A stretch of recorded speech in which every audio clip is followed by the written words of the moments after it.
Hey there, welcome to the Gyro Step, a Milwaukee Bucks podcast, proudly a part of the Blue Wire Podcast Network and GSPN. My name is TyTy Windisch. I am one of your hosts, joined as always by the radiating positivity Rohan Katti. I love the, would you say magenta shirt this morning, or would you just say pink? I'll say a magenta. It looks great on you. Thank you. You're welcome. I appreciate that. Doing well on this as we're recording on a Monday morning. Mm-hmm. You know, it's all right. It's gonna get hot this week. It is gonna get hot. Climate change is awesome. Yeah. Well, I'm just gonna clip that. I'm gonna clip just that, and we're gonna get a lot of play on some unusual corners of social media for us. Let's move on. So our main thrust of this episode, as you can read, is the defensive scheme changes we want to see from the Bucks this coming season. Of course, from everything we've heard from Adrian Griffin himself, from the reporting on the coaching process, from AJ Green, our close personal friend, who, if you have not listened to our interview with him, go do so, please, on this very podcast feed or on this very YouTube channel if you're watching on YouTube. Hello. But we want to dive into what specifically we're going to hope to see this year. But first, some odds and ends as always. The first one, if you're not already following us on Instagram or on TikTok, Numak and I are taking it up to post more there, so go do so at WatchGSPN on both platforms. Then some news and notes on Friday. Team USA did a friendly against Team Greece ahead of the FIBA World Cup. Eugene and I watched it live on playback. It wasn't as fun for Eugene, I think, because Greece ended up getting pasted. I will say they hung in there. And they are more shorthanded than we thought. So in addition to Giannis, Slukas also did not choose to go, getting a little older, I guess. But Eugene was pretty disappointed at that decision because he is a key offensive player for Team Greece. I think Papanikolaou is there with the team, but had just welcomed a baby into the world. So congrats to the Papanikolaou family. I hope I have the right player there, but he was gone for that game. But honestly, Greece hung in there.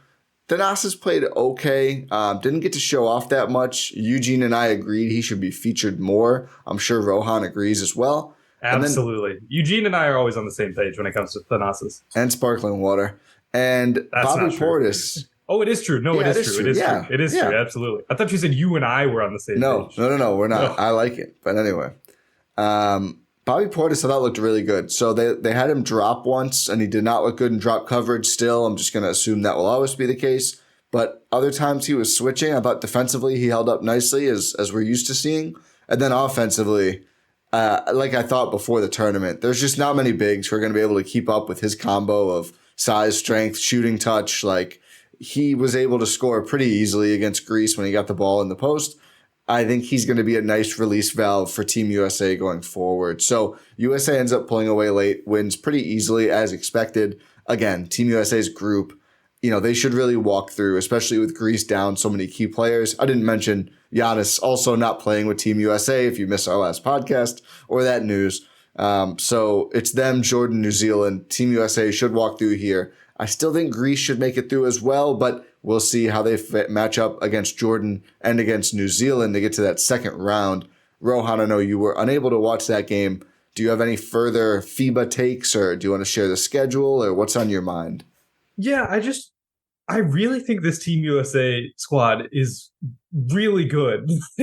People have had a lot of takes about this ever since the roster's been announced. I know you and I are on the same page on this. Roster's really good. Like, you could see that I watched the game against Germany on Sunday, and it's like at one point they were down 16 in the third quarter, and you're like, ugh, what's going on here? Like, Dennis Schroeder's lighting them up. Like, FIBA Dennis Schroeder is just a different animal. And then just Tyrese Halliburton and Anthony Edwards just take over, and you're like, oh yeah, this team is insanely stacked with talent. Like, just because they're younger stars doesn't mean they're not like talented players. Like, these are all guys on max contracts. Like, it's I don't know. Like, Anthony Edwards is the guy there. Steve Kerr said as much after the game. His exact quote, he's unquestionably the guy. He knows it. Now the rest of the team knows it, is what Kerr said about Edwards.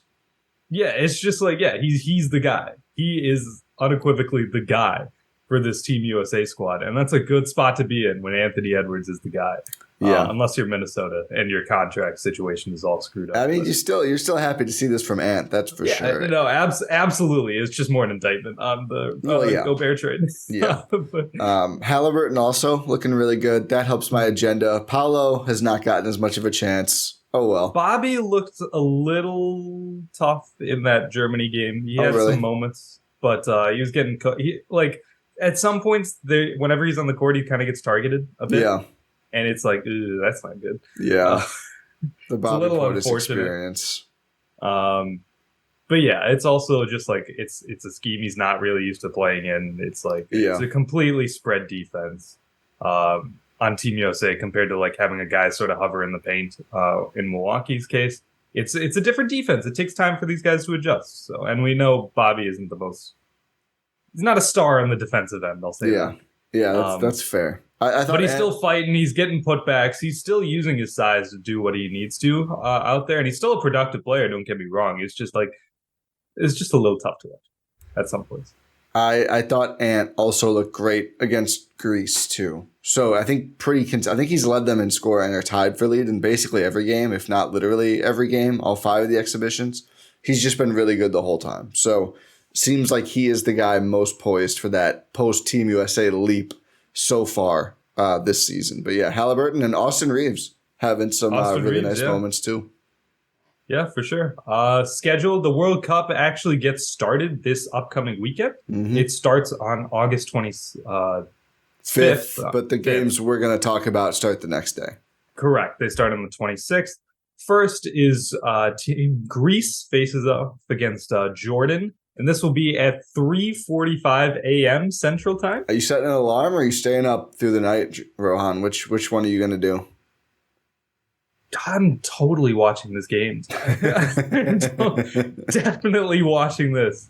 Yeah. You know me. Yep. I'm doing that. That's how I'm spending my Team Greece against Saturday Jordan night. Tresky is going to be pretty interesting. Yeah. Thanasis is just going to dunk on Jordan. I don't know. Jordan's a paint beast. That's fair. That is fair. While USA faces off against New Zealand at a watchable 7:40 a.m. on Saturday. Probably going to catch some of that. Yeah. Most of that. If not all. I'm a sicko. I think, I'll be more excited to wake up on Monday. But I will probably catch some of New Zealand, USA, yes. Yes. And the aforementioned Monday games is when Greece and USA both resume play. Or their next game, I should say. And it's against each other. It is Team Greece versus Team USA at 7:40 a.m. Central Time. Definitely going to be watching that game. We're going to probably hit you with a pod after that game. Yep. It's going to be a fun time. Yeah, really looking forward to that. I mean, again, we don't expect Team Greece to actually win. I mean, Nick Kalaitis also not there. I mean, they really, they're operating with a different team and probably a worse team than we're used to seeing from Greece. But it'll always be nice to watch, 2 Bucks face off in international play. So certainly looking forward to that. And at a reasonable hour. Yeah. I'm glad I'm happy that they do that. It's like if the US is playing, they try to put it at the most reasonable time for US time. Yeah, it's nice. And then the last games. So this is where it gets interesting for Thanasis. So USA plays Jordan was that Wednesday, August 30th? Yes. I mean, that's USA Jordan's going to be ballistic. But that's at 3:40 a.m. Central. So New Zealand Greece gets the good time slot at 7:40. Let's assume for a second. Let's say Greece beats Jordan, loses to USA. If New Zealand and Greece both have a win, if New Zealand and Greece both beat Jordan and lose to Team USA, which I think is probably what we should expect, but maybe Jordan, proves me wrong. That third game, that last game, will be the deciding one for who gets to go to the second round, Greece or New Zealand. So that actually, I think Bucks-wise, we're probably most interested in USA-Greece just because we get both players. But if you're a Greece fan, either Greek or adopted it because of Giannis, like they did with the Bucks, then that's the game that probably has the most implications on the tournament. Again, things could change. If Greece loses to Jordan or if someone beats USA, everything changes a lot. If Thanasis drops 40 on Team USA, you always have to go 20 would be pretty good, man. If he drops 30 on Team USA, what do we do? Thanasis pod, a full pod. on Thanasis? Yes. Like at least 40 minutes. We have to. Because like, can you imagine the reaction if Thanasis Antetokounmpo leads Greece to a Team USA win? I'm gonna have to like turn down my volume because you're gonna be yelling the whole time. Just Thanasis scored 30 emergency pod. Yeah. All right. I might not be able to pod because I'll have lost my voice. I'll lock in for that. You can do like Morse code or something. Just like hold up a side of me. What I want to say. He just said he loves Thanasis again. I learned that in Morse code. I think that's all he's going to do the whole time. So yeah, that'll be really interesting. So then by Wednesday, morning, we'll know who goes to the second round. And then second round games are the next weekend, I believe, or they start up pretty quickly and then they go to the next weekend. And then after that, it's the knockout stage. So you have to be top 2 in your group in both group stages to then make the knockout stage. Obviously, it gets much harder in the second one. I believe it would be tough for Greece to certainly make it through that second round because then you're going to enter, the best 2 teams from another group. So you really kind of cut out the weak links with that first round for the most part. So it's going to be more competitive, even for Team USA. In that second group stage, that's when Team USA will tighten up as well. So should be an exciting tournament. I mean, it's certainly lacking some of the international star power, not just from the Americans that we're used to seeing. But we're looking forward to it regardless. Yeah, for sure. How can't you be excited about like all these players? Like we love the NBA, we love basketball. It's like, yeah, this is just another extension of that. Exactly. I mean, yeah, we're not going to get any more, Bucks players in real action until like October from now. So let's unless you count these Rico Hines runs, man. That's true. A lot of Bucks at the Rico Hines runs. What looked like a big contingent of Bucks personnel watching as Jazzy and Gortman hit the game winner. A little confusion there, by the way. Some folks still think he's got a 2-way. All that was announced was the Exhibit 10. He was there wearing a Bucks shirt. So if you're unaware, an Exhibit 10 is basically a camp deal, but if you get waived, you get a bonus for reporting to the G League. So it's more or less a G League contract. There is still an open 2-way spot. And actually, I brought this up. The reason I was asked about this recently was TyTy Washington, waived by the Oklahoma City Thunder, would be eligible to sign a 2-way contract. So, I mean, to be honest, Gortman might just be better. But I think it'd be worth bringing him in for a look if he's willing to compete basically for a 2-way spot. I mean, he may end up just a G League player anyway. I mean, when you go from first round pick, barely play, didn't play that well in the G League or the NBA, traded and then waived by a team that's pretty much done rebuilding, but still low-key hoarding young players and rebuilding in the Thunder. The Thunder just don't have enough rosters. No, I know. But, I mean, they're keeping Davis Bertans over. Yeah, that's fair. So, you're not that good of a prospect. Yeah, that's fair. You're not that good of a prospect if they're keeping Davis Bertans over you. Yeah. I know people, they want his shooting. Yeah, he sucks, dude. He's terrible. He's bad. He's a bad player. He plays ball bad. He plays bad ball. Plays bad ball. So yeah, if TyTy Washington gets a camp deal, competes for that last 2-way spot, I wouldn't be shocked. It'd be nice. Get some competition in there. If Gort wins it, I'm not going to be shocked. No, I think Gort's played well. He's been in the system. I mean, I do feel like there's more buy-in than ever from some of the players this year. I feel like we're seeing constant, whether it's from them or from others, of Bucks players working out either in the Bucks facility or in groups like this. I don't want to be wrong. Let's go through who was there. It was Gort. It was Amari Moore, Andre Jackson Jr., young Hooper, Robin Lopez.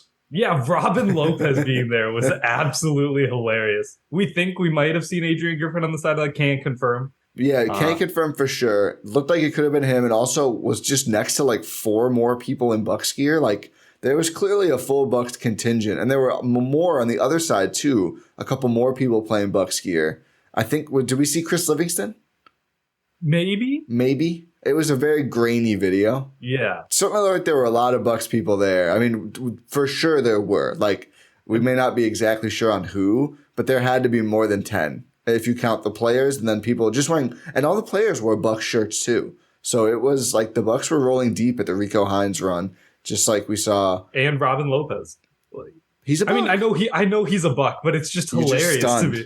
It's just amazing. Like, I'm just watching this video and I'm seeing Robin Lopez run up the court. I'm like, what are you doing there? It was very funny that, like, in the clip of Gortman hitting the game winner over Jabari Smith Jr., which was nice, like, Robin is taking so long to get up the court while he's still, like... Well, yeah, because he's playing with all the young guys. You're seeing Gortman I think set Davion up. Mitchell was at those runs too. Oh, nice.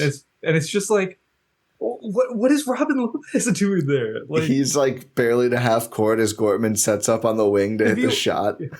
Have you ever seen Robin Lopez at one of these runs? No. I mean, I can't say I've really grinded. We haven't had reason to pay attention to this stuff. I don't think we've had Bucks at many of these things. Like, maybe like Rashad Vaughn did the Drew, maybe at one point. Like, we have not had many Bucks participating in these other like leagues and events. Yeah, we got cool players, though. That's true. Very cool. Yeah, the vibes have shifted. Yeah, Let's talk about some things that can shift, Ty. Okay. So the whole podcast, what I pitched to Rohan is our wish list. It didn't fit in the title well, but this is basically a wish list of things we want to see defensively from the Bucks next season. And we're not just doing like wholesale scheme, like basically anything, any tweak. Doesn't have to be, a super, basketball intelligent thing. Just like what we're looking to see. So Rohan, would you like to go first? I have a list of, I think, like 4 or 5 so far, and I'm sure I'll come up with more while we're talking. I'm going to start off a little bit controversial. Oh boy. I'm going to say it's a bad thing within Bucks Twitter. We've all been sort of shunted away from it. I want to see some blitzing. Oh. I want to see a lot of blitzing. I want to see a lot of attacking, like aggressive pick and roll defense. And I know, like, everyone's scarred from the Jason Kidd days because, like, obviously they would just, like, be super aggressive on pick and roll defense and then just leave wide open shooters everywhere. But that's because once Jason Kidd got the ball out of his hands, like out of the ball handler's hands, he's like, that's when he thought offense ended because he was just a point guard. So he was like, oh, once the point guard doesn't have the ball, the possession's over, right? They're not going to be able to do anything. It's impossible. How can you do anything? It's out of the point guard's hands. Those bums I played with, if it wasn't me, it was not happening. Exactly. I bet you that's true, by the way. 100%. 100%. 100,000%. Definitely how it happened. But and now it pretty much is true for the Mavericks at this point, except for now Luka and Kyrie playing together. But when it's Luka and non-Kyrie out there, that pretty much is their reality. So he's made it happen. Oh man! Just imagine what Josh Green, Jaden Hardy can do. Oof. What if they did nothing and just got berated all day though? That's better, right? I guess so. But there actually is other things you can do, which is unfortunately why the Kid Bucks kept on getting burned time and time again on the offensive end. However, there are things you can do schematically on defense to sort of like, what's the word I'm looking for? Alleviate that pressure and sort of like actually recover. Instead of just playing like trap and recover, like, and you're just running around flailing Thon Maker hands, like you can actually have like, I'm just getting like PTSD right now. But just imagining Thon just with there's like this one clip. I wish I knew where it was. It's just like this clip of Thon going from the wing like to the opposite corner, just hands like straight up in the air, and it's just like trying to recover on defense. Did you see KG said someone else had MVP potential, so all the Bucks people started sharing the Thon quotes again? It was Booker, I think. Yeah, which I mean, much. I feel like now he picks his spots a little more carefully, a little less bold with the proclamations. But yeah, his quotes on Thon did not age well. Yeah, but my point is like the Bucks personnel currently on defense is much more skilled, much more athletic, much like smarter on defense, and you could actually play like a fairly aggressive scheme and get away with it because you have so many like quality defenders on the team who are very, very smart, very intelligent, know where they need to be. Like, let's say you trap a pick and roll and it's Drew Holiday and Grayson Allen.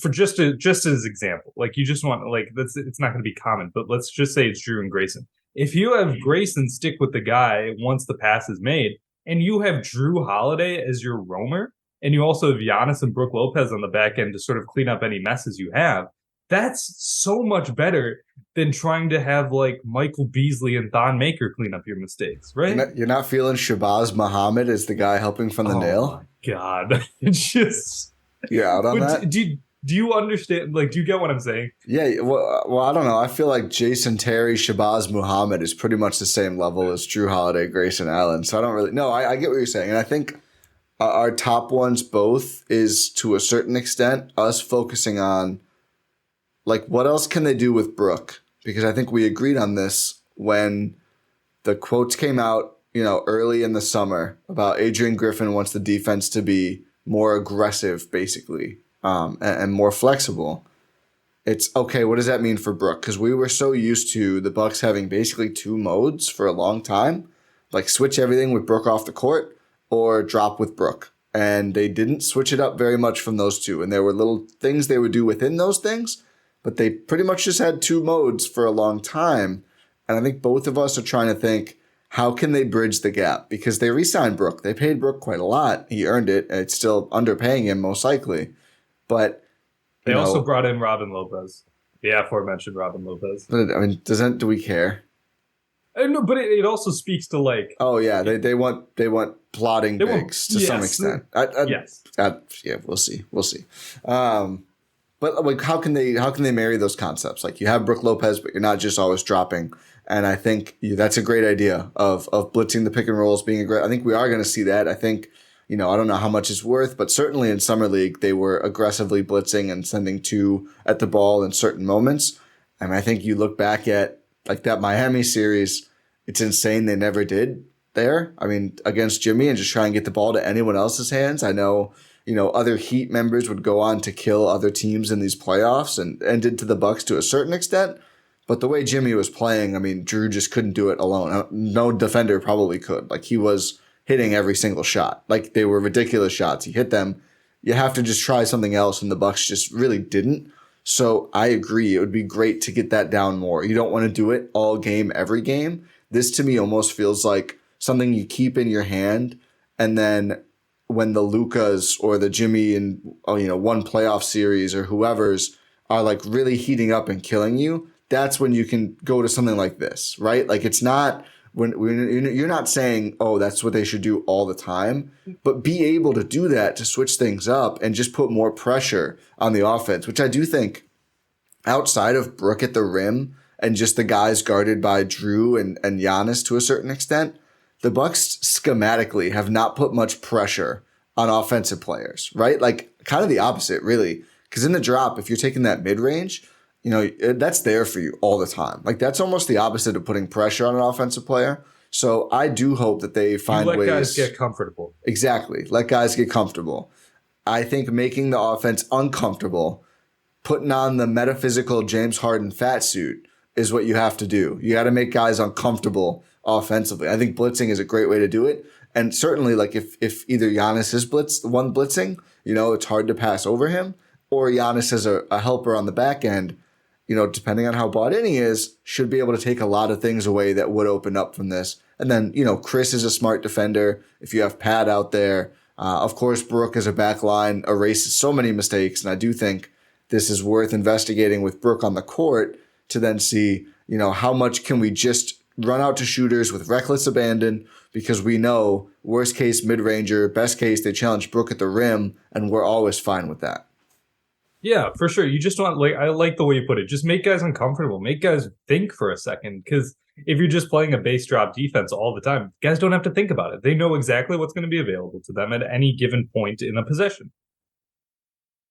Yeah, I agree. And I think that it's not changing just for the sake of changing, but I think being an adaptable defense is how you become an even better playoff defense. And to be clear, it's not like the Bucks are a bad defensive team. I think they were fourth in defensive rating in the regular season last year.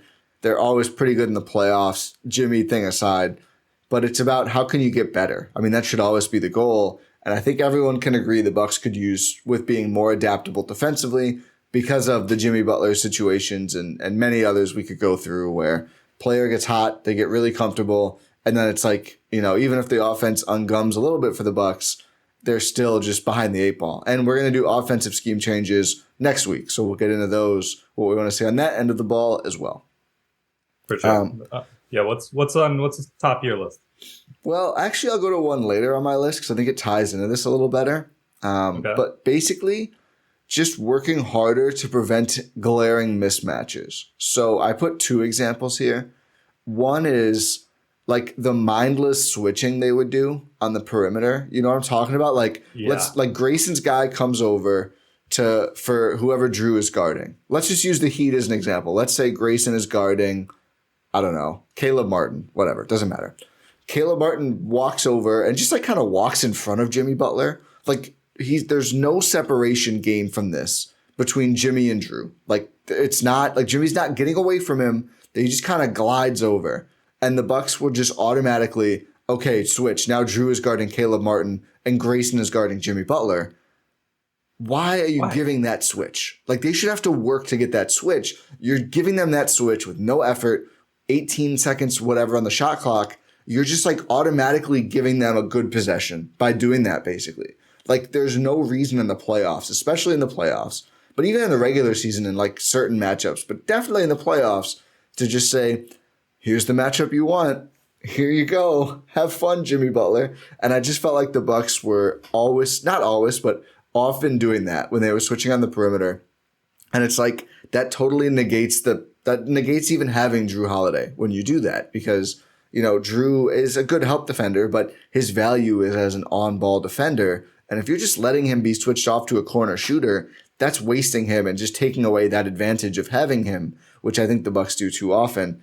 And then the second one I put was not just like guarding Donovan Mitchell with Joe Ingles by choice, which that's just like, I still don't understand. That's a real thing that happened.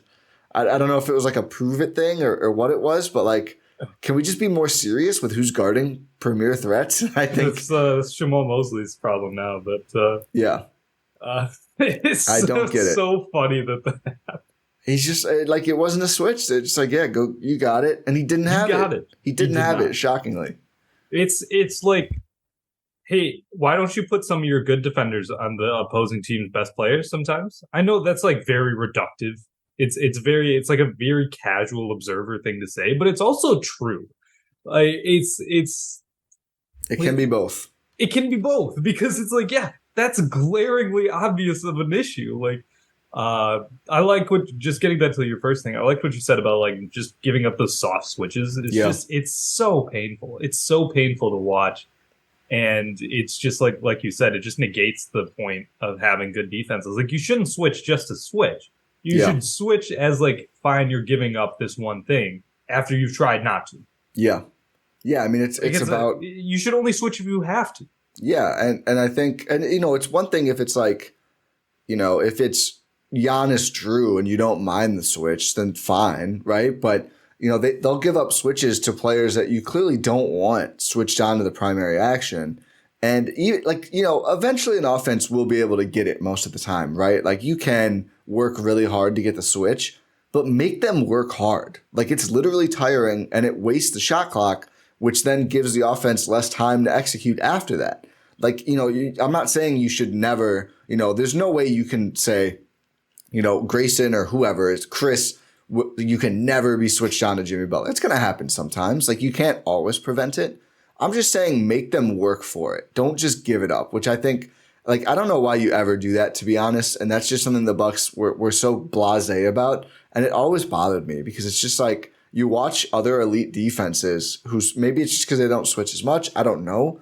But they don't just give that up. Like they're not gonna say like the Warriors aren't like Steph, just go guard LeBron. Like the Cavs and now Lakers had to work to get, you know, that switch because it is such a mismatch. You know, you don't want to just give that away as a defense. For sure. It just like this kind of leans into one of the things on my list as well. It's like be more. It also relates more to the Brook Lopez point we made earlier. Be more creative. Do a lot more pre-switching. Like if you want to. Like for example, let's say you're set like on an opposing defense, and the opposing offense is running a pick and roll on like the wing or something. It's Drew Holiday. It's Brook Lopez. Brook Lopez is at the rim. He's trying to drop. There's Drew bringing Brooks guy. Drew's guys bringing Brooks guy up for a pick and roll. Send the guy from the wing. Yeah. Yeah. Pre-switch that and then have Brook tag the roll and then have the guy who you brought up flash out to the wing again. Or Drew have him flash out to the wing if need be. Like, get more creative in those types of situations because you have the personnel to do it. Like, you have these long, ragey defenders. Like, if you want to go pre-switch Giannis onto that, go do that because he can recover, and that's another creative way of using him as a helper. And because you still have Brook at the back line and you have Giannis helping in that situation, but you're not giving up an easy mid-ranger on a pick and roll. Yeah, and just do more fun stuff like that. And add some scram switching too, which that they have been good at times, but I would say they don't consistently. Yeah, Brook is good at dictating scram switches. Yeah, so that, to be clear, a scram switch is if a pick and roll is switched, and then let's say you have a smaller player on a bigger player in the post, basically that player and the player on the near side corner swap out. So if you had, let's say, like Bobby, I think, has been pretty good about like getting in there and, okay, now Bobby's guarding the big, so you're not as worried. It's things like that. Like, basically, just when you do have to give up that switch, finding other ways to guard the pick and roll by just drop. And to be clear, I think neither of us, we're not saying they should never drop. I mean, if you have a non-shooting big, like, it makes a ton of sense to drop. It really does. Or like a non-vertical threat big, like when you're not going to get abused. I mean, the pull-up game is always going to be a bit of an issue. But if we're being honest, there's a dozen players in the league you're really worried about hitting those consistently. Right? I mean, yeah, and we could make a list. Yeah, but also, like if sorry to interrupt, but it's like even if you are like have a non-shooting big, like going back to what I was saying earlier, you can blitz with Brook, and because you still have Giannis who can like flash help on the weak side tag the roller, like you're just not worried about that. Like Giannis is one of the like best rim protecting bigs in the league defensively, right? And he just doesn't have to do it that often because he has probably the best rim protecting big in the league at the backside of Brook Lopez. It's him or Jaren. It's one of the two. Yeah, I would say Brook's the better pure rim protector, even though Jaren gets more blocks. Jaren's the more versatile. He's more versatile, and he blocks more shots. I think Brook doesn't. I don't think that makes him a worse rim deterrent, though. Yeah, but it's just like even. Also, he does it like twice as often per season, which I do think matters. Yeah, that's fair. Brook actually plays games. Yeah. Though Jaren's been good for Team USA. Yeah. Oh, yeah. He's a good player. He's a great player. Yeah. Hopefully, if he fouls out of FIBA, that'd be hilarious. But that would. Certainly possible. It is possible. It'd be good for our agenda, but bad for the US. But, what was I even saying? Oh, yeah. Just like you can do like, we're both fans of the drop. It makes sense because you have the personnel to play the drop really, really well. Like Bud wasn't an idiot. You do that because you have the personnel to do it. But you can have these little tweaks in there, here and there, to sort of throw off the opposing offense, and just sort of like utilize these defenders better. Yeah. Here's one I think we can get into. And we've kind of hinted at this a little bit, but just as its own topic. Using Giannis as a primary defender. So I don't think this is something they should do every game. Or even like for parts of every game. Like I think there's some games where it makes sense that he never is. Like if you are if you're playing Dallas, their primaries on offense are Luka and Kyrie.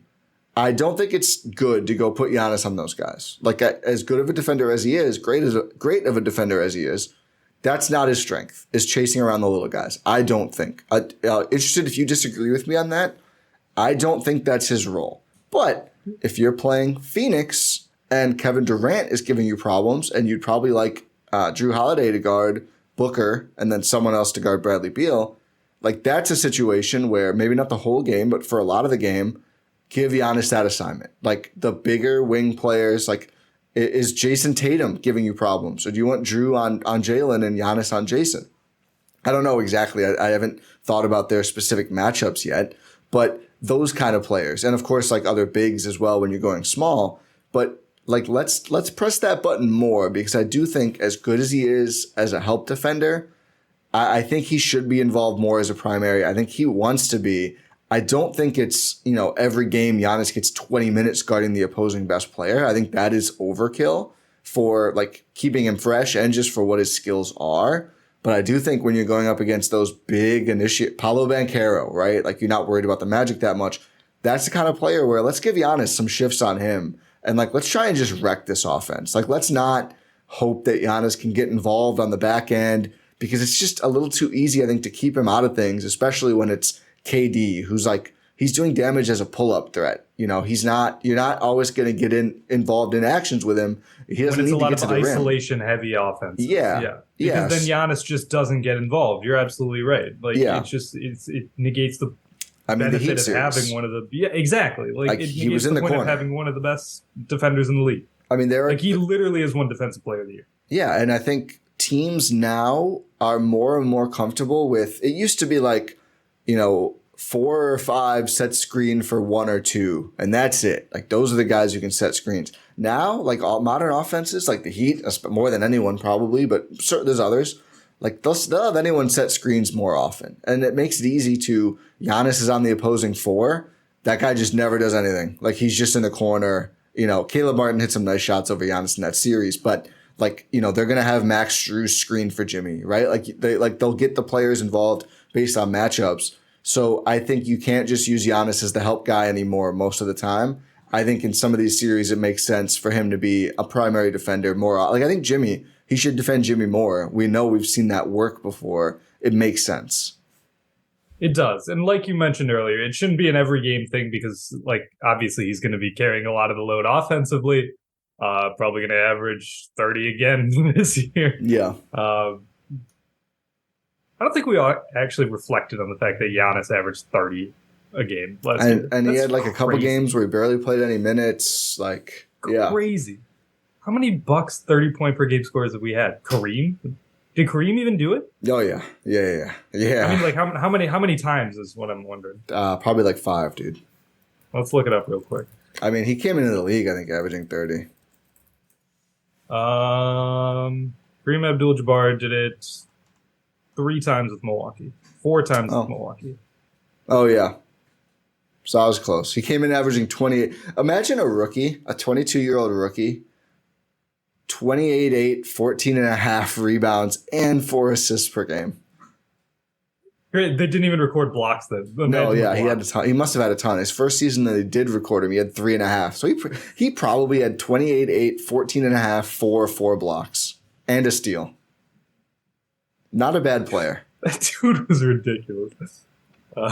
I see why some people still say he's the greatest Buck of all time. I disagree, but you can't argue that much. No, I mean, come top on. 2. Yeah, like very firmly. But yeah, Giannis averaging 30. That's ridiculous. 34.8 in 1971-72 is crazy. It's a title defense season. He wanted to do it, man. 35, 16, and nearly 5 assists. Dude was the whole team. Much like Giannis, which is why you're like, do I want to have him be the primary defender all the time? No. But do you want to? I'm sorry. I'm just amazed looking at him. I know. Kareem stats do a lot. Yeah, it's like, do you want to have him do all of this on offense while being like the team's primary defender? No. That's why you go and get a Drew Holiday. That's why you have a Brook Lopez. That's why, that's it. That's why you re-sign a Boss Man 99. Like, I forgot about him for a second. That's why you draft Andre Jackson Jr. and Chris Livingston, some more. Marjon Beauchamp, too. And Marjon. Yeah. Was he at those Rico Hines runs? I don't think so. He's at another, probably a different league, putting up 80 somewhere else. Still. Yeah. But you have all of these guys because you want to sort of ease the burden a little bit.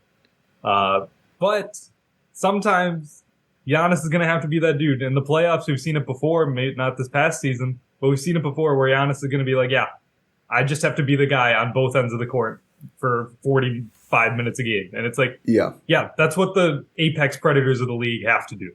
And Giannis is one of those apex predators. How many active players have proven they can be the best player on a title team? 5? Steph, Giannis, LeBron, Kawhi. KD, and Jokic. So 6. What? I'm going to push back on KD. He's proven he can be the best. He was the best player on those Warriors. Was he? In the finals, yes. I mean, I don't know. I'm still pro team Steph over KD. Well, yeah, I mean, he went on a field trip with Steph. Yes, but like, there's a reason. I'm still going to count KD. Okay. Like, literally, yeah, like 2-time Finals MVP with him. Yeah, I mean, is Iguodala on the list? No, because he was not the best player on those teams. Oh, he's 1-time Finals MVP, Rohan. I don't know. Okay, it's at max 6 players. Yeah, and Giannis is one of them. Mm-hmm. In some of these points, did you say Joker? Yeah, Joker. Okay. Joker. That's how it should be. That would be even cooler. That'd be really cool. It makes more sense. It does, because Joker doesn't make any sense. Although it makes him sound like an Eggman. He sounds like he's just going around to supermarkets and just taking the yolks out of eggs. He's Dr. Robotnik out here. He's just like, I don't know. The Joker. I'm going to start calling, I'm doing it the Joker. The Joker. It sounds like a machine that you take. Like, if you want like an egg white only, like scrambled eggs or omelets, you go and get the yolk. Yeah, run those to the Joker. But what was I saying? Like, you can't even maybe count Jokic in that list because he's not going to take over defensively. Oh yeah, if you're saying both ends, yeah. And then you I know Steph's a good defender. Well, now, yeah, then there's 2-3 guys on. I mean, look, I like we've seen LeBron do it. I think we're past that now. I think we can say. Yeah, we've seen LeBron do that. We've seen Kawhi do it. We've seen KD do it. I'll still say. Yeah. So there's 3 guys. I mean, if you're doing the defensive thing, I mean, KD is just a good defender. He wasn't the defensive guy. I mean, it was Draymond, clearly. Yeah, no, I'm saying like at points in his career, we've seen him be able to do that. Like, I'm not going to say at both at the same time. Like, he's capable of doing both at the same time. Are you saying like wrecking a team defensively? Yeah, maybe not. I think it's Giannis and Kawhi. Yeah. And Kawhi and LeBron in the past. And I mean Kawhi in the past too, because he's not that guy defensively anymore. Yeah. So I mean, just Giannis? Who's the closest right now to like getting like Tatum, I guess? Maybe. He's probably like half a step short on both ends. Yeah. But like so close. Also so likable. Every time I see him. The Tuesday in Orlando thing is so funny. It's exactly how we talk too. He's so likable. Oh, yeah. I hate it. I know. It's like there's reasons to like be upset with like Jaylen Brown and stuff. But, yeah. Like Jason Tatum's just so likable. Yeah. Yeah. Anyway, Giannis is really good. Here's a question. This is not really schematic. I think just a question I've been mulling over. Okay, let's hear it. After Drew Holiday, is Marjon Beauchamp the best point guard defender on this team right now? Ooh. I think he kind of has to be. Unless Andre Jackson is going to play. Or Ajax or maybe Bossman. No, not anymore. Not anymore. I am saying hard no. He's like 36. Is he really? I think so. Where's Bossman? No, he's 33. I'm sorry. I'm all over the place with the veteran ages. There's no way he's 36. No, he turned 33 in July. Someone's 36. Is it bad I Googled Bossman? No, it's good for his brand. I guess Wes and Hill were 36, and Ingles was turning 36. Brooke is 35. So I don't know who I was thinking of, but he's 33. But no, I don't think he has the quicks to do that anymore. Yeah, it's got to be. It's either Marjon or Andre. So we have to see some youth in the rotation simply to guard point guards for 48 minutes. I mean, yeah, because there's still no backup point. I mean, Lindell's not going to be that guy. I mean, I guess we'll see. Maybe Lindell's in the rotation day one. I know, but he's not going to be the second best point guard defender. I think he could be. He's a good defender. He's a good defender. He's just kind of small. He's small. Yeah. Like, I'm taller than him. Like, wow. What a flex. You're not single. There's no need to do that to Lindell. I know. There was no need. There was no need to throw that in. That was uncalled for. I mean, like, we've stood next to him. I know. I'm taller than him. You're everyone taller who than I'm him. taller than. I know. But I don't do that. I'm a podcaster. He's still much better at basketball than us. Oh, 100%. There's no doubting that. I'm just saying he's small.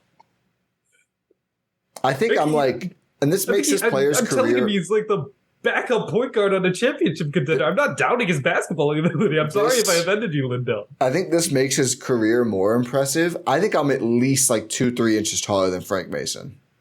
Oh, yeah. Frank Mason, and he's so G League MVP. He's like 5'9", 5'10". Oh my God, he was good. I asked him once how he could score in the paint, and he's just like, I just do it. And I was like, okay.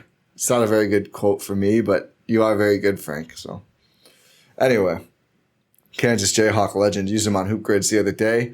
Love hoop grids. Yeah, it's addicting. I don't want to talk about how much work day I spent mulling over who's been on the Thunder and Magic. That's not a hard one, but some of them are with the Thunder, because the Thunder have had like 10 players in franchises. They always get me. It's the Thunder and another team. Anyway, what's the Thunder Magic? The most common's got to be Oladipo, right? Yeah, because Sabonis doesn't technically count. I always try Sabonis. He's the draft pick. He didn't play. Yeah, exactly.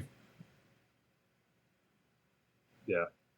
Anyway, but yeah, I think it's a big opportunity for Marjan and or Lindell, I guess, and or Ajax, because they're gonna need someone in the rotation. Ajax, huh? Oh, what was that? What was the other one? I don't know. I like Ajax. I like Ajax. It rolls off the tongue easy, right? Yeah. There's like A-double-J or whatever. Yeah, Ajax is better. But yeah, I think one of those three is gonna have to be in the rotation, just because like I don't love the idea of like, what do you stagger it so it's Grayson or Pat? Like, I don't like that very much. No, especially not on like point guards. Like, well, yeah, imagine Trae Young is in with a bench unit and you have like Pat Connaughton or Grayson Allen chasing him around. Like, it's not fun. Like, I know that's a bad example because Trae's one of the shiftiest guards in the league. But there's a lot of shifty guards. It's a very point guard heavy league, and the Bucks have 0 of them. Yeah, somehow. Yeah, like, they still don't have a point guard. They zigged when other teams zagged. It's crazy that the Bucks just don't have a point guard. I know. Like, I'm sorry, Drew, you're a 2, but like I'll say 1.5. I say they're very critical on this podcast. I'm saying Drew Holiday is 0.7 of a point guard. I've maintained that. Well, I'll call him 1.7 then. That's his position. Oh, you're calling him a 1.7. Yeah. Okay. Yeah. I think that's fair. Yeah. All right. Do you have another defensive thing? I mean, it's just like it's a lot of like the little things, like I was mentioning earlier. It's the pre-switching. It's like the blitzing on, like, even with Brook. It's just like, maybe you go send Giannis. Maybe like you continue to scramble. Like, it's just like all of the little nuances, because you're not going to break the game of basketball. I think that's one thing that we need to like emphasize is like, there's only so many ways. Like, I think a lot of coaches have talked about this in the past. I think Steve Kerr most recently with Team USA, or maybe it was Pop or something. One of the two. They're both incredible coaches. Yeah. It's like, you're not going to invent new ways to play defense. You're not going to invent new ways to play offense. Like, it's all about relationships. Vivek Ranadive's giving him side eye, saying, "I got a couple." Maybe you're not thinking hard enough, Steve. Also, I'll pay you $1 billion to coach the Kings. Hey, they're pretty happy with Mike Brown, though. No, I know. Well, yeah, of course. Warriors, they're obsessed. They're obsessed. He's obsessed. Oh my God. But it's all about like the little things. Yeah. You know? I've got one small one and one big one left. Oh, please. I'll do the small one. Let's get it. It's just really fast. I mean, we've seen it in Team USA. Like, use Bobby Portis, switch, zone, anything but drop. Just don't drop him. We all have our strengths and weaknesses. I think as a switch defender, he holds up fine. Like, he'll get beat for sure, like you said. I don't think he's a glaring liability as a switch defender. As a drop defender, I think he like migrates into the wrong court sometimes. It's not good. So switch, blitz, zone, and then it's like when you have like multiple practice courts. Yeah, he's just like he's like still like he's like the wind horse. He just kind of like goes across the screen and is still going. My big one though is zone. I mentioned it there. I think they should play zone. I think that's a good one. I think it's the biggest scheme shift that works for Brook, because I think Brook could be really good in a zone. Like, do you remember when the Heat had Derrick Jones Jr. at the top of their zone? Yeah. Do that with Giannis and then put Brook at the bottom and then just line up the 3 perimeter players kind of in between, especially to guard the perimeter. Like, I think that could be a really tenacious zone. They've just never done it, so it's hard to. They did it a little bit, I think, in the playoffs, but it can be hard to do. Not enough. And it's like you're not going to be that good at it if you do it like that rarely. I think the Bucks could have a really good zone, like with Drew floating around in there. I think it kind of covers some of the athleticism issues for someone like Chris Middleton, who doesn't have to run all around, but just like cover your zone on the perimeter now. I think zone should be something we see a lot. I think that could be the biggest full shift we see, especially in the regular season, if they regularly played in zone, because I do think there's ways to utilize Brook really well, and you can like weaponize, hit Brook too, but like Giannis and Drew could be very potent in a zone scheme as well. No, for sure. I 100% agree with you there. It's like you have the tools. Like I think we mentioned this a lot, like throughout this entire podcast, but you have so many players who have so many different skills on the defensive end and are just very, very smart, high IQ defenders. And just like you have the ability to play all of these different schemes. And yeah, the only way they're going to get good at it is if like you can have all the skill, like you can have whatever I'd mentioned. You have to do it. It's like you can't learn how to swim online. You just have to go and do it. I've tried. It's true. You can't. You just have to go. Sometimes you need to go on a little. Did you make that up? I feel like I've heard it before. It's really good. It's like that's like a football coach quote. I've been watching Hard Knocks, and they all have their little things. That would be something that like a O-line coach would spit at you if you're worried about pulling or something. Yeah, you can't learn how to swim online. Like you can't learn how to drive online. Like these are the things. No, swim is better. Yeah, swim is better. Yeah. You have to go out there and do it. Like that's what the regular season is for. We've mentioned this a lot over the years, but you just got to go try. Like Bud would try sometimes, but not enough. Like I think Adrian Griffin is the type of guy who's willing to go out there and try things and be aggressive on defense. One thing I didn't mention earlier, by the way, that I wanted to make a point of saying is, we've highlighted a lot about how the Bucks have sort of shifted their philosophy to be more of like a athletic heavy team, like embrace the youth movement. Use that to your advantage. Like that's how you can play a very, very aggressive defense, is when you have athletes who can run all around the floor. So that really lends itself to that. Yeah, I think those things are tied together, right? Like because of the way Bud wanted to play and his vision for the roster, I mean, blitzing with Joe Ingles and Wes Matthews would have been kind of silly. Like they built the team in such a way that it made it easy to lean into those old habits. I think we saw failed the Bucks because they were just going through the motions, I think is how Brad Fisher put it on our pod. And I thought about seeing if we could get Brad for some of these pods. I think I'd rather wait. I want to see the team play and then bring back Brad, because he's so much smarter basketball-wise than we are. He's going to have so many – he's going to be like – and then, 4:17 left in the second game of the year. I don't remember, Brad, but thanks for sharing. But I'm excited for that. But, yeah, it is going to be a whole new world, and I think we're seeing a different roster for that reason. Yeah. I can't wait to see which young guy gets the point guard spot, because I do think like that's going to be – I think a lot of the rotation is pretty much set. I mean, Malik Beasley? Maybe. Like he's another guy? Not known as a great defender, not a bad defender. I think Grayson's a better defender, but Malik is more athletic. But I think like that I don't know about that one. Quicker. I think Grayson might be. He's quicker. Yeah, maybe. If Grayson maybe jumps better, but I think Malik Grayson, I think, is the better athlete. I think he's stronger. I think he's stronger for sure. He's bigger. I think he has more burst and he's bigger. But again, we're talking about guarding point guards. That's fair. I think the athletic, I think the quickness that Malik Beasley has might be better, might be a better match for that. We'll see. But I think the top 9, right? We know the probable starters. It could change, and then Pat, Bobby, Boss Man, Beasley. I think that 10th guy almost has to be. Sounded like you were saying Boss Man Beasley. Boss Man Beasley. He has to have a good season if I'm going to start calling him that. Imagine if he starts calling himself Boss Man after he takes what do you think Jay Crowder says if Malik Beasley starts calling himself Boss Man? He'd probably sit out again. He might. Yeah. I don't know what my role is. I don't even have a name on this team. I'm done. Who's Jay? It's not me anymore. Imagine his jersey. Like he changes his name like Meta World Peace. It's just Boss Man now. His jersey just says Boss Man 99. That's his Nene. That's his whole name. That's his whole name. I forgot about Nene. Nene. Yeah. He actually did. Is Nene Hilario? I don't know if he changed it or if he just if it was like a cultural thing to just go by Nene, but he did. Yeah, I was gonna say I thought it was Nene Hilario, but Yeah. It's just meta world piece it up. Ennis Freedom, the blackballed center, blackballed for being too GD bad. We haven't sworn yet. So I won't make it explicit just to make fun of him, but yeah, there's a reason to make fun of him. Did you see the Devin Booker quote tweet? No, I didn't. This was a long time ago. Oh no, the original one, yeah. It was just like pick and roll at 0-0 every time. Yeah, pick and roll at 0-0 every time. It's incredible. Yeah. What a loser. Yep.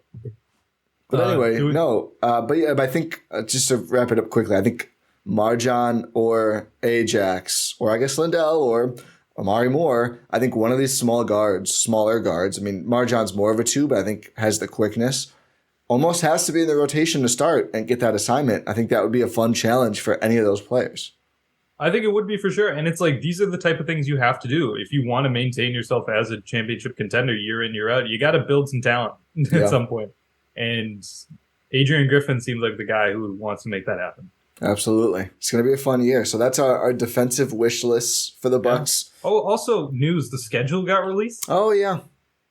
Yeah, do you have schedule hot takes? No. Yeah, I never do. They play 82 games. They might play an 83rd if they win the midseason tournament. Yeah. That'd be fun. I'll say I'm pro midseason tournament. I am too. Let's cover it. I want to cover it intensely. Like, I'm locked into the seeding games. They're all in November or December? Yes, November. Four of them against the other. There's 5 total teams in their group, so they play all 4. I believe it's Miami, Washington, Orlando, and the Knicks. Correct. And you have to win the group or have the second best record of teams that didn't win their group in the conference. So I'm actually excited for this too. I really hope that they go out and win those games. I would really like the Bucks to be one of the teams that is like pre-qualified to win this thing. They will play games regardless that week, even if they're not like that. I saw some people thought teams not in the tournament just get that week off. No, they just haven't scheduled those games yet. Every team will be playing that week that they're doing it in December. But I'm excited for the midseason tournament. I thought overall the schedule looked pretty good. I mean, I didn't closely look. It didn't seem like there were too many back-to-backs in any given month, which is a big deal. No, they opened their season at home against Philly. Not night 1, or maybe is it night 2? Night 3. It's so night 3. Off for a little bit. No, I mean they get the Thursday TNT. Oh, that's nice. So it's Tuesday TNT. Is that Philly's first game of the year too? It is Philly's first game of the year. Oh my god, I can't wait. Yeah, we get James Harden. The antics. Yeah, James Harden might just start playing for the Bucks. Can you imagine? You just start shooting at the other. You know it counts if you make it on your own basket. Yeah. That would be so good. That'd be so funny. Just like he just starts like imagine he just like puts on like a bunch of green accessories and just starts playing for the Bucks. He comes out here. He's just like, by the way, guys, he goes up to all the Bucks. Yeah, I hate it here. I'm playing with you guys. It's 6-on-4. And then they trade. Giannis comes set a screen for me. Comes set a screen for me. It's like, yeah, it's just like, what am I doing this? Okay. Are we doing this? No, okay. I guess we're doing it. And then Nick Nurse just like explodes. Yeah. Yeah, oh my god, that's going to be really fun. The Bucks do open their season against the Sixers at home, which is nice. They do play on Christmas again. Early game. Like, I believe the 6th year in a row or something like that. Yeah, I mean all the Giannis prime. I think they're going to get it as long as Giannis is prime Giannis, and then just probably not again for 50 years. Do you remember the first time they played? I don't know. It's not 6. I think it's like 5th year in a row. Yeah, 4th or 5th. But it's like. The first time they had a Christmas Day game, it was against the Knicks. I think it was 2019. That must have been probably 18 or 19. I believe I think it was 19. Yeah, and I remember I was on a plane to India during that game, but I was like, I have to watch this because the Bucks are playing on Christmas, and thankfully the plane was showing it. Nice, but it was just like. Yeah, that was incredible. And now they're playing against the Knicks again. Yeah, I like that it's not Boston this time or Philly. I mean, the Knicks are still good, but a little bit of an easier matchup. I don't need to see the most. They've had some rough Christmas games. Mm-hmm. And this is the second year in a row the Bucks open against the Sixers. Oh, we got the interesting. Wes Matthews game winning 3, I guess. Yeah. Last year. So yeah, and it's the same schedule. Like they play 82 games. Like, 82 game 82. I'm calling it right now. Sickos playback. Did you see my 100%. Tweet? It's Sunday Orlando at noon. Yep, it's perfect. Yeah, that's a TA special if I've ever seen one. Man, no, he's gonna be. We didn't even mention. Maybe he's the backup point guard. AJ Green. You can't even let me have Thanasis for like a second. No. I told you we'd do a whole pod if he scores 30 against Team USA. You did have a second. But yeah, maybe it's not a TA special because he's in the rotation, resting them all. Maybe.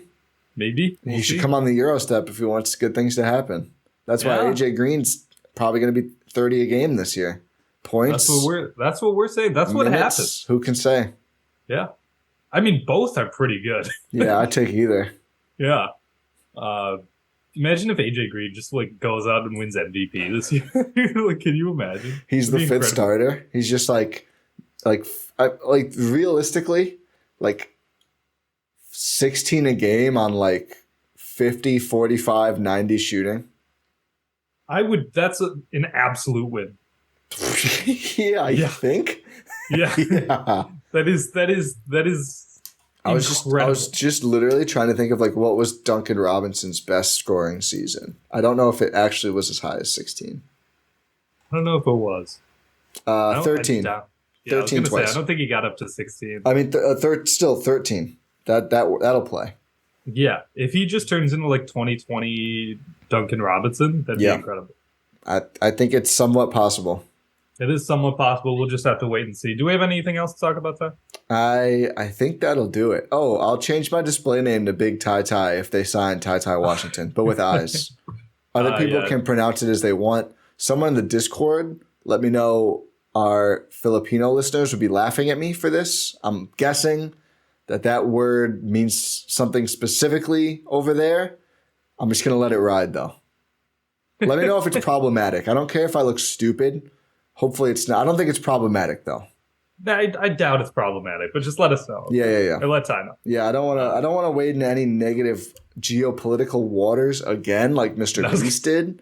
But I don't know if you saw the thread about. Let's wrap. That was so funny. So funny. Thank you for listening to this episode of the Gyro Step here on GSPN and Blue Wire. I mean, like we mentioned, we'll have next week. We're talking about offensive scheme changes we want to see. This is a 2-parter, and we'll have some FIBA to talk about. So make sure you stay tuned for that. The way to get that is to subscribe. It'll show up right in your podcast feed on your podcast platform of choice or in your YouTube subscription box. If you're watching on YouTube, make sure you are subscribed at both places. It's just both. Cook the books. It's not problematic. It's just funny. Okay. Google Translate took care of it for me. Okay, cool. That's good.